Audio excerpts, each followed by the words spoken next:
everyone, and welcome to the next episode of the podcast. I'm here with the group members Collier, Mason, and Sarah, and our special guest today is Don Scott, who is the Assistant AD of Marketing and Fan Relations. Is that right? Fan experience. Fan experience, sorry. So, why don't you tell us a little about yourself and how your career is, and what exactly is you do? Yeah, well, first of all, thanks to the four of y'all for having me on. As a fellow Clemson graduate, I got my master's degree here. It's always good to see fellow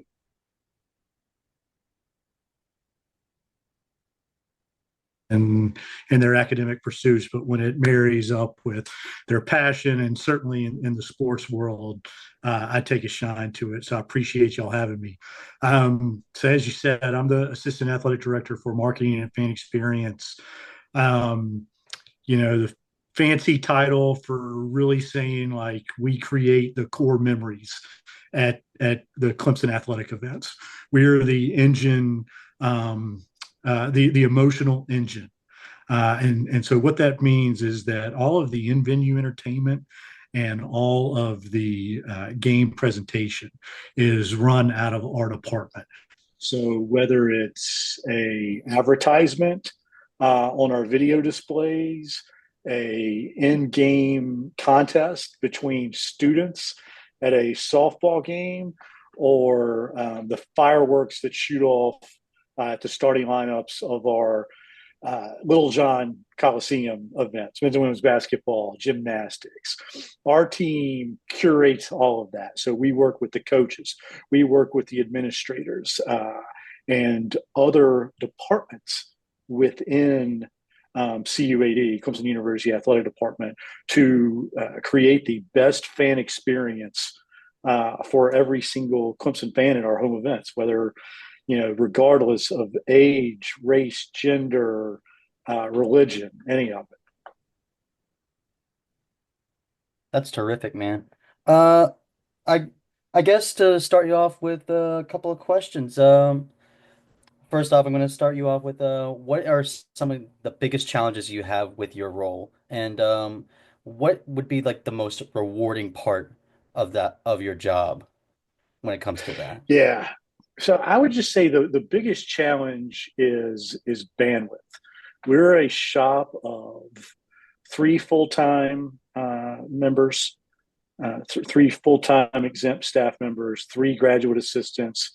We have a amazing group of probably 25 student interns.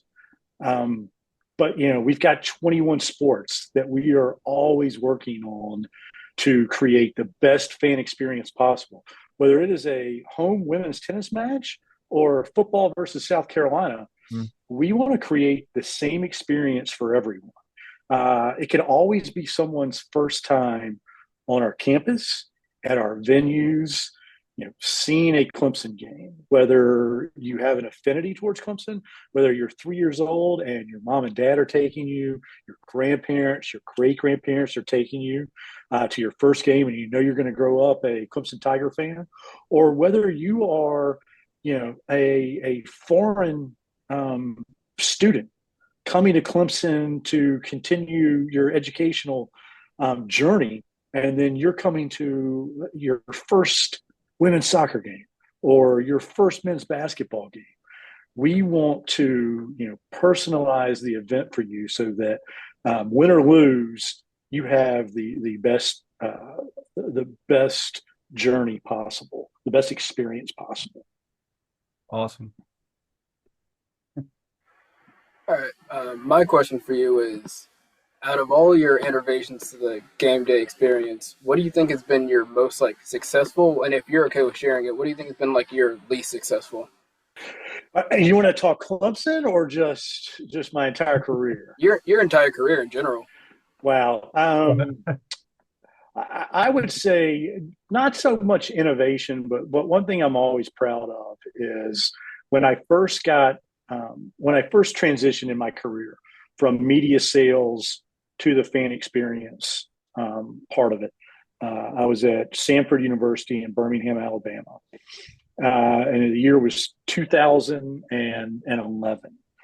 And that April, a just devastating tornado went through central Alabama. And you might have known it, but one of the long snappers for the University of Alabama, and they had won a national championship, and Auburn had won a national championship. So it was right at the height. Nick Saban had just started. Cam Newton had just won the national championship with Auburn. So really, Alabama was the college football capital of the world at that time. The long snapper for Alabama, his girlfriend passed away because of the tornadoes. There was just widespread devastation. Whole state came together. But at Sanford, we used our gymnasium as a resting place for first responders. So we had worked with the American Red Cross just to have cots and blankets and a place for people for our first responders to come and rest as they were still, working to impact our community from the devastation. It was also the 10th year anniversary of 9/11. So we worked with our football team and our university and American Red Cross to have a game where we honored not only the people that we had lost in 9/11, but the people that we lost within the tornado, but then celebrated all of our first responders. So we worked on a challenge coin. It was almost a military appreciation day event, like how Clemson does it, but for this. So we had a challenge coin that we gave to all the people that came to that football game. We had a flyover, a jump team come in, and we had actually, and you know what? Hang on, and you might still hear me and be able to edit this out. Timing, but I've got the helmet right here. And we worked with our football team to actually put the American flag and the state flag of Alabama on our football helmets. That is awesome. So it was a one-time only event. If you talk to branding people, they don't like messing with your primary logo. They really don't. And this was just something that it was a lot of hard work. It was a lot of collaboration and communication coming together to get our football team to wear this for that day. And it was just, it was an amazing event. It's something I'll always think about. That's something like I said, I always lean back to. And, things that fail, like there's too many to list, because if you're not failing, especially when it comes into our to what we do with fan experience, when it comes to putting on the show for the fans, if you're not failing in like the activations, the games you're doing, you're not getting better. Like this year, like if you saw like the Chicago Bulls, some other teams did like air mattress races. We did one, we were like, hey, let's do it. Let's try to put our own Clemson spin on it. We went and got the air mattresses and we did it. And it just didn't hit. Like it was fine. We didn't like fail. We didn't scuff the floor up. But it just, for our fan base, they were just like, man, it was just like, it wasn't something that we wanted to bring back. Yeah. So like, you're always going to be doing stuff like that. You play the wrong song at the moment, but you learn from it. And you're like, you know what? That song worked at place A. It doesn't work at Clemson. Mm-hmm. And then there's other songs like, if you go to a Clemson baseball game, we play Venga Boys all the time. And Michael Marianos on our staff, he's got 7,000 people at DKS going nuts for it. You go play it an hour up the road at Furman, and their fans might be like, what is coming through the speakers? So you just don't know until you try. And so you got to have that culture of innovation and to find out what hits, what fits with your fan base, and go from there. Yes, sir. Absolutely. That's awesome. So my question to you is, you were the head for the run of show for the largest college football game outside of the U.S. What was that like? Like, what was the fan experience? It was awesome. It was that I'm looking at another desk down here, and I apologize. I'm still in an Airbnb, living in a basement, as my wife and children will be here at the end of the school year. But like, we changed the name of a street in Dublin, Ireland. There is one of the most famous streets in the whole city is called Dame Street. They've never changed the name in 1,500 years of Dublin being a city. They changed it to Notre Dame Street for that weekend. And once again, we're going to keep playing show and tell, boys and girls. Let's go. And I have this, like, this is it. Like, they changed it to. I hope you can see it now. I mean, they changed it to Notre Dame Street. But that's the power of college football. That's the power. Certainly, the Notre Dame brand's worldwide, and when you take the Notre Dame brand to Dublin, Ireland, that's just an extra element. I mean, it fits so well. They are the Fighting Irish. But I've got friends this year on the Georgia Tech and the Florida State staff that went to Dublin. You know, ESPN Game Day went there. And because of what we did, it proved that there's an appetite across the pond for college football. Yeah. Now, certainly with a twinkle in my eye, they did not come close to the crowd we did. We sold it out. But that's the power of Notre Dame. And I'd tell you the power of Clemson too. I know we could sell it out as well, just because of not only the history and tradition, but really of what Coach Sweeney and his team have built, in the 15 plus years as well. But it was certainly a heavy lift. I mean, when you think about it, think about everything that goes into a college football game that you really don't see. Like, you've got to have a chain game. Well, there's not a lot of people in Dublin, Ireland that know what a first down is, let alone a second, third, and fourth down is. Right. So we had to bring our own chain game. Their scoreboards aren't set up for down and distance, quarters. So we had to create all of that. Wow. The actual painting of the field. They don't know how to paint 50-yard lines and 40-yard lines and goal lines. So we had to teach them how to do that. So it was an interesting year and a half that we had to do that.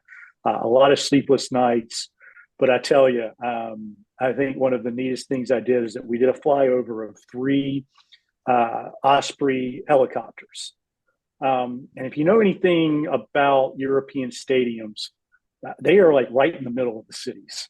They are not on the outskirts like a lot of our stadiums are in America.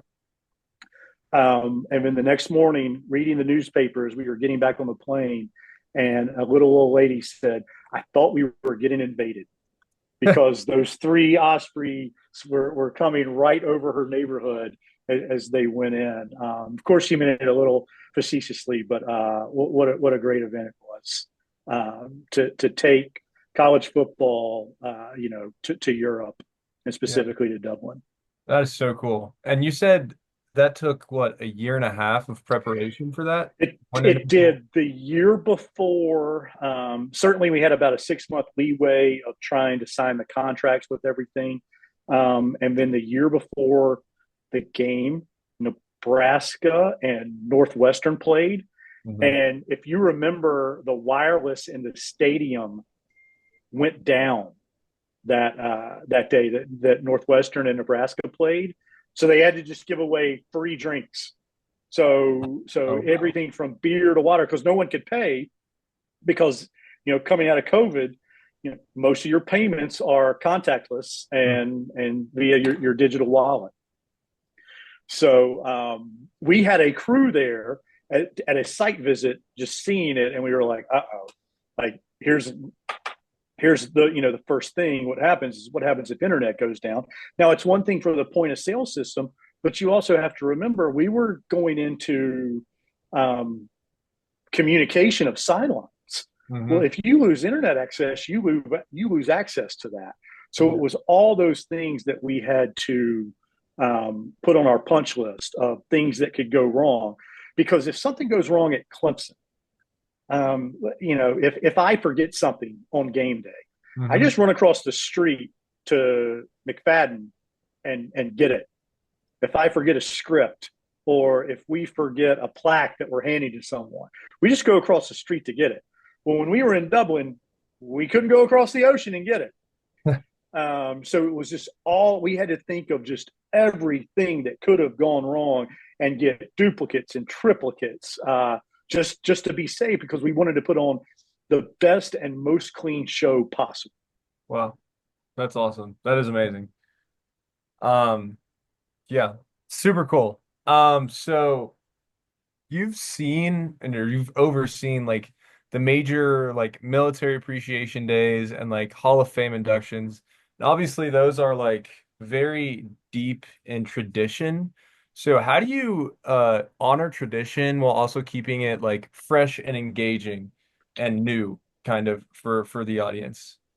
Yeah, that is probably the biggest struggle nationwide that my colleagues and I are having of it's a very thin line between modernity and balancing the history and tradition. Hmm.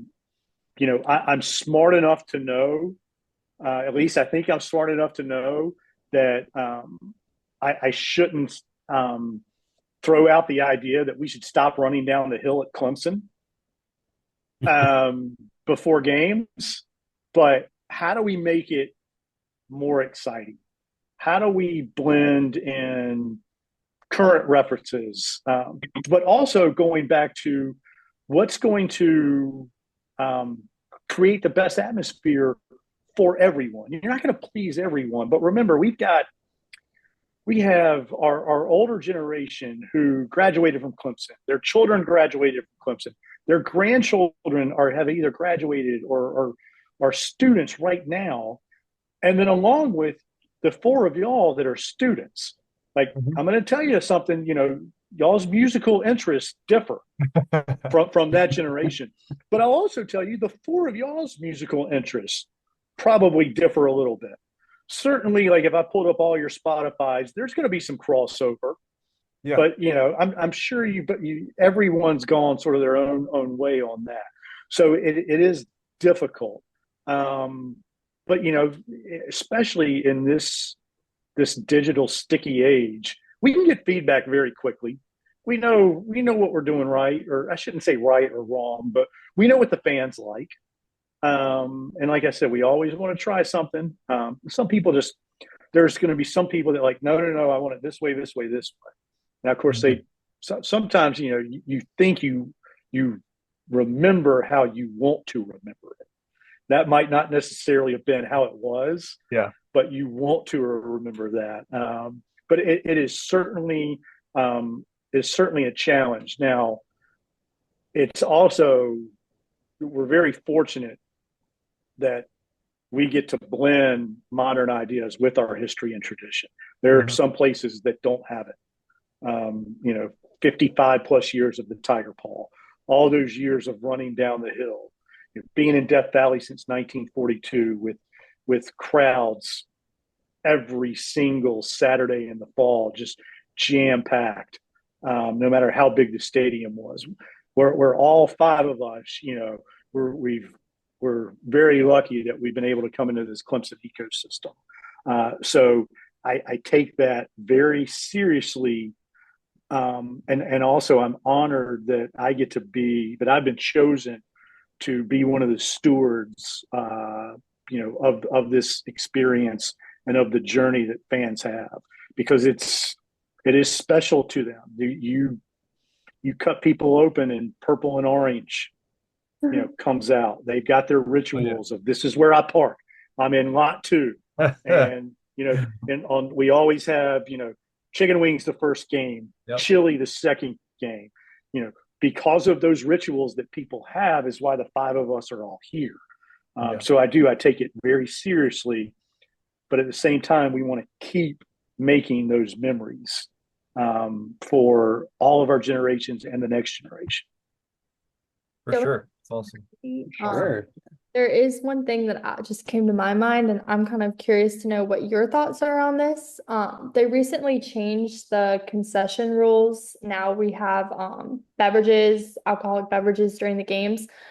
Do you think that's going to keep like the same fan experience and environment, or do you think it's going to alter it a little bit? Because it's definitely shying away. I mean, at one point, I'm sure they sold it, but this is like a huge step for Clemson in a way. Yeah, I'll tell you, I wasn't really involved in those discussions. Um, but just knowing our leadership from the board of trustees and the president and our athletic director, Graham Neff, I know, we made the right decision and we made it the right way. But I'll also tell you, all studies show that when you introduce alcoholic beverages into games, your incidents go down on game day. So it actually, from a safety standpoint, it can come a better experience because you don't have fans outside of the stadium really getting into binge drinking. But once the NCAA let that rule up, pro sports, minor league sports, they've been doing it forever. And so we just, the NCAA let the rule up that you could sell alcoholic beverages, and you do it the right way, which we're going to do it from Clemson. It can certainly, add to the fan experience. If a fan wants to come and drink responsibly and have a beer and then a water or a Coke, and it's one of those enjoyable factors if that person wants to imbibe. Yeah, for sure. That's awesome. Yeah. Just gonna give you a heads up. We have like 4.5 minutes left, so I don't know if you can see the timer in the top. But another question for you. So for me personally, like I'm going into sales. I've learned about how like important CRMs are. So Mm-hmm. saw that during your time at Elon, you helped build the school's like first data and CRM system. Like how important is data and like shaping the modern fan engagement strategies? So you said the magic word, the modern. If you're not having a data strategy and basing your decisions on any data-driven insights, you're setting yourself up for failure because you're able to find out who your fan is. You're able to find out if your season ticket holders are coming to games. Are they brokers? Are they transferring their tickets? And think of all those pieces of data that you can ingest now, and you're able to target them via somewhat personalized marketing messages. If I am buying a ticket off of the secondary market, and I am in no way, shape, or form in the Clemson ecosystem, but now I am because someone's transferred me their ticket. I have to have a Ticketmaster account, so now Clemson knows my phone number, my email address, where I live. We can create a heat map. Do you live 2 hours away in Columbia, or do you live 15 minutes away, in Greer? And we can see, where our people are coming from. And look, there could be 10,000 people that we don't even know about, let's say in Powdersville. Okay, you know what? We probably need to coordinate some sort of a message to Powdersville, because if you've got that many people around, there's probably people we're missing that still have somewhat of a Clemson affinity that we can then bring them in to our ecosystem. But we didn't even know about them before when you had your paper ticket, when you didn't have digital marketing, when you didn't have cookies, when you didn't have any retargeting, things like that. And if you look at our Clemson Plus OTT offerings, we can find out worldwide who our people are. Now, they might not be able to buy a ticket. If you're watching in Seattle, Washington, very tough to get to Clemson for a Tuesday night baseball game. But we can target you an ad saying, okay, you watched the Building Legends, the gymnastics long form show that we had that followed our gymnastics team. We can target you gymnastics gear.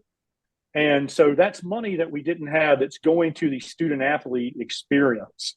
Yeah. That also helps the student experience as well. Wow, that's awesome. So it is of paramount importance. Gotcha. Any other questions from you guys? We have a minute and a half.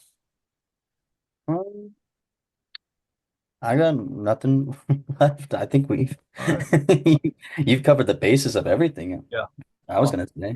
We seriously do appreciate you coming on, Mr. Scott, and you gave us more from your answers than we could ever ask for. So we appreciate that so much.